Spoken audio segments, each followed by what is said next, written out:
En las Islas Cambrinas la inestabilidad política comenzaba a manifestarse entre Arcadia, nuestra ciudad, con su ciudad rival, Dufed. El ejército dufense había iniciado maniobras militares en las afueras del territorio de Gran Arcadia, sembrando el miedo y la incertidumbre en los habitantes y sometiendo a la Orden de Cronos a la presión de la posible amenaza. Alimentados por la discordia, conflictos y disturbios empezaban a brotar. Al principio, las pequeñas crisis que emergían eran apagadas rápidamente, pero cuando éstas crecieron en número y frecuencia, los recursos de la Orden comenzaron a flaquear. Y justo cuando la atención de la Orden de Cronos se encontraba más dividida, la sagrada arboleda de la orquídea, hogar de la orquídea del amanecer, era atacada. Entre las llamas que abrasaban la arboleda, un enmascarado que se hacía llamar el Hijo de la Noche asesinaba al guardián de la orquídea y arrancaba la orquídea del amanecer de su lugar de arraigo. Sin la protección de la orquídea, la tierra y bosques de la isla comenzaron a enfermar, desplazando a muchos en pos del refugio hacia la ciudad de Arcadia.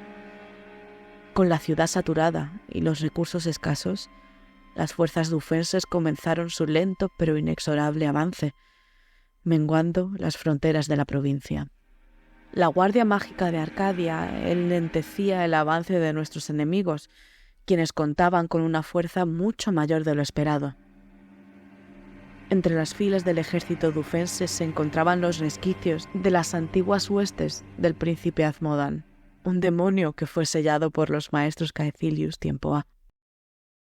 Gracias a la información proporcionada por los mosqueteros de Gramare, descubrimos que el antiguo general del príncipe Azmodan lideraba una campaña de asalto tanto en Arcadia como en Gramare, y que había sido el responsable del robo de la orquídea del amanecer. El Hijo de la Noche. ¿Acaso había elegido aquel nombre con el propósito de sembrar la confusión entre nosotros? ¿O acaso su elección estaba destinada a infundirnos temor? ¿O quizás solo buscaba mofarse descaradamente de nosotros y nuestra historia, desafiándonos y proclamando: «Os conozco, sé quiénes sois»? Sea cual fuere su intención, había logrado su cometido. La hija de la noche, ese viejo relato entrelazado con rumores antiguos, exageraciones y sombras. Para algunos, apenas un cuento con el que instigar obediencia a los niños y, para muchas mujeres, la santa patrona de las viudas y desamparadas. Sin embargo, para la Orden de Cronos, la hija de la noche era uno de sus más antiguos y amargos secretos. El solo hecho de que alguien eligiese ese nombre hacía que incluso nuestra suma sacerdotisa titubeara en su convicción, pues mayor temor no era que nuestros enemigos buscasen sembrar la discordia, hacernos temer o acaso mofarse de nosotros. Lo que hacía que el terror calase hasta en lo más profundo de los huesos de mi señora no era otra cosa que el Hijo de la Noche fuese pupilo de la misma entidad por la cual hace tanto tiempo ella perdió a su madre, la primera suma sacerdotisa.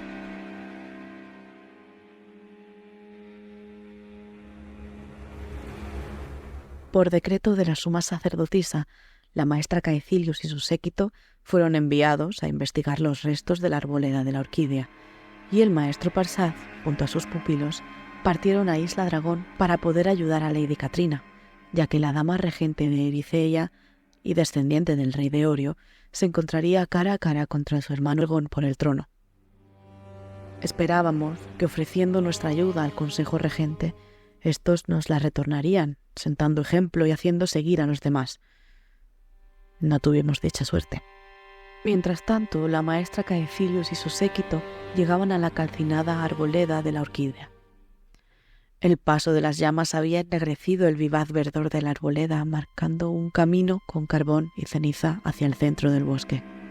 El olor a madera quemada se aglomeraba en el aire y esporádicamente dejaba paso al hedor de la carne sulfatada de los animales y seres que una vez allí hacían hogar. No tardaron mucho en llegar al templo de la orquídea, donde el rastro de destrucción de las llamas menguaba. Del pedestal donde la orquídea hacía arraigo, ahora emanaba una miasma gruesa, negra y nauseabunda. Tras una minuciosa examinación, la maestra teorizaba que aquello que hacía enfermar la tierra y los bosques se encontraba soterrado debajo del templo. El maltrecho santuario, el cual ataviado de grietes y fisuras por el ataque, de alguna forma seguía en pie.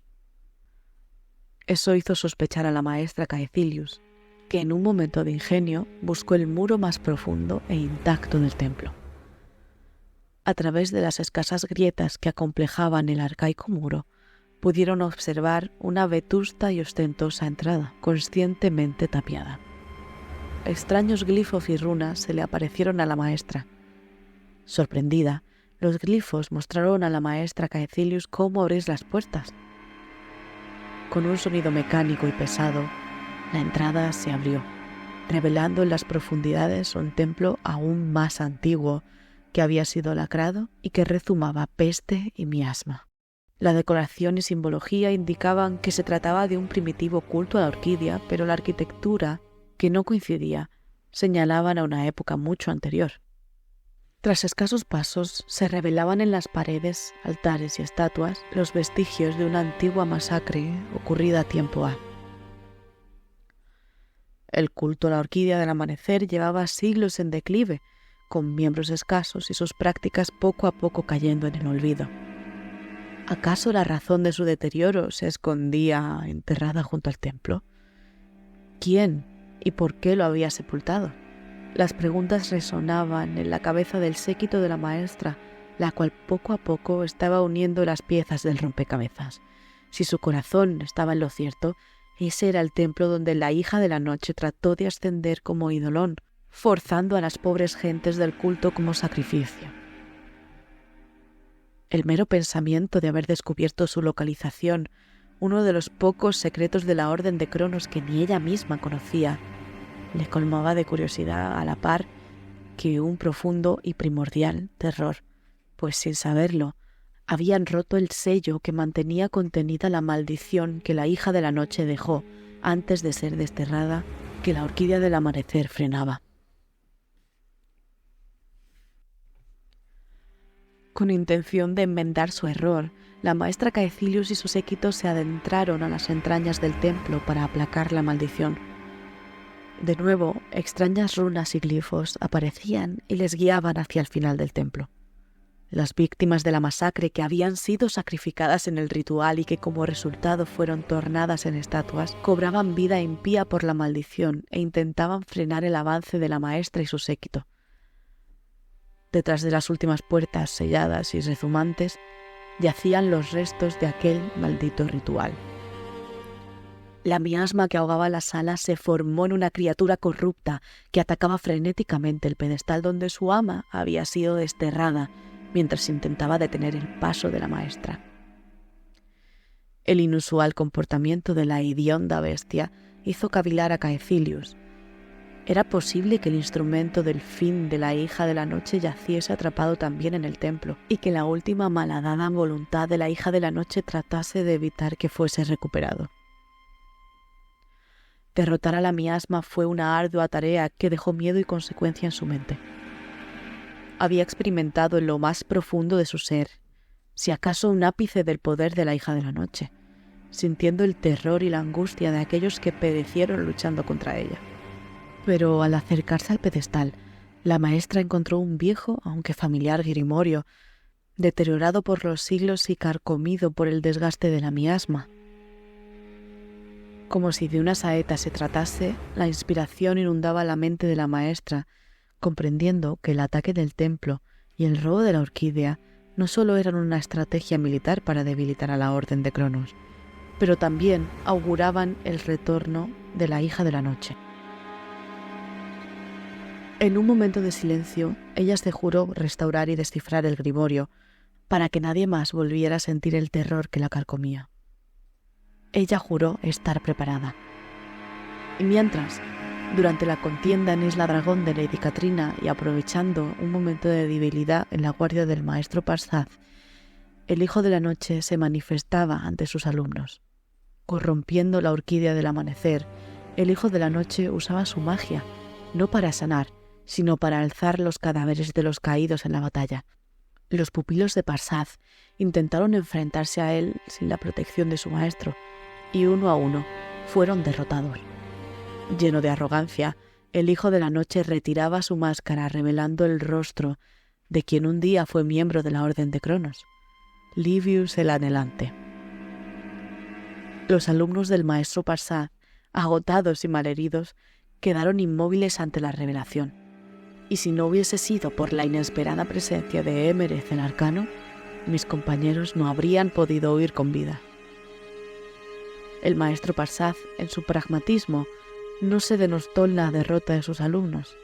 Ahora podía no solo traer a la suma sacerdotisa la identidad del ladrón de la orquídea, también había podido evaluar sus habilidades.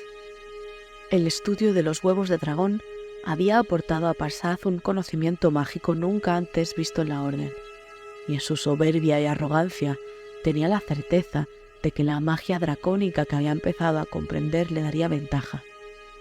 Apresurándose, Parsad se aisló hasta que pudiese sentir que él dominaba esa magia tanto como ella la dominaba a él. En Arcadia, el descubrimiento de la identidad del Hijo de la Noche ponía en jaque a toda la Orden de Cronos. No sabíamos qué extensión tenía el poder y la influencia de Livius más allá de sus habilidades. Lo único que podíamos suponer es que había logrado restaurar sus recuerdos y que, con mi maestro desaparecido, y habiendo heredado las huestes de Azmodan, nada se interpondría entre él y su venganza. Con Gramare subyugada, los rumores que aparecen como la gripe advierten que Arcadia es la siguiente y luego el archipiélago. La incertidumbre, el desconcierto y la discordia empiezan a carcomer los pilares que mantienen a flote la sociedad arcadiana e incitan a aquellos que solo ven beneficio en la pena de los demás a actuar de forma aún más incesante. Las voces discrepantes dentro de la Orden se tornan incluso más fuertes, manipuladas por los opositores a la suma sacerdotisa y alimentadas por el miedo en sus seguidores. Pero nuestra suma sacerdotisa, conocida por su serenidad y entereza, sigue aportando tranquilidad y confianza en todos quienes conocen su poder. El incesante trabajo aplacando los diferentes frentes que se abren tanto en la ciudad como en la Orden, manteniendo su postura incluso cuando la pérdida de sus seres queridos la alcanzan, no causan otra cosa que admiración en mí. Mi fe en ella es inquebrantable y confío en mis compañeros y maestros y su incansable esfuerzo. Espero que, llegado el momento, el resto del archipiélago nos ayude, y rezo porque algún día sean capaces de perdonarnos.